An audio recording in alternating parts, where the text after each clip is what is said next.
বিশ্বকাপের এই গ্রুপে ইতিহাস গড়েছে দক্ষিণ আফ্রিকা। দক্ষিণ কোরিয়াকে 1-0 গোলে হারিয়ে প্রথমবারের মতো নকআউট পর্বে উঠেছে তারা। অন্যদিকে চেক প্রজাতন্ত্রকে 3-0 গোলে উড়িয়ে শতভাগ সাফল্যে গ্রুপ চ্যাম্পিয়ন হয়েছে স্বাগতিক মেক্সিকো। বিশ্বকাপে একদিকে রূপকথা, অন্যদিকে স্বাগতিকদের দাপট। এই গ্রুপের শেষ দিনে ফুটবল প্রেমীরা দেখেছে ইতিহাস আর আধিপত্যের দুই ভিন্ন গল্প। মেক্সিকোর মন্তেরেই স্টেডিয়ামে এ গ্রুপের বাঁচামরার ম্যাচে দক্ষিণ কোরিয়াকে 1-0 গোলে হারিয়ে প্রথমবারের মতো বিশ্বকাপের নকআউট পর্বে জায়গা করে ফুটবল ইতিহাস গড়েছে দক্ষিণ আফ্রিকা। শুরুতে কোরিয়ার আক্রমণে লৌহ প্রাচীর গড়ে তোলে দলটি। ম্যাচের 63 মিনিটে কাউন্টার অ্যাটাক থেকে তাফেলো মাসেকোর দুর্দান্ত ফিনিশিংয়ে আসে সেই স্বপ্নের গোল।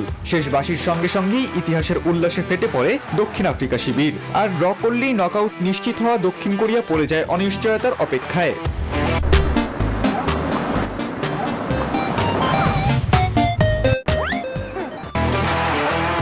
অন্য ম্যাচে ছিল স্বাগতিক মেক্সিকোর শক্তির প্রদর্শনী। চেক প্রজাতন্ত্রের বিপক্ষে প্রথমার্ধে প্রতিরোধের মুখে পড়লেও দ্বিতীয়ার্ধে যেন ঝড় তোলে মেক্সিকো। 55 মিনিটে লুইস রেমোর অসাধারণ পাস থেকে গোলের সূচনা করেন মাতেও চাভেস।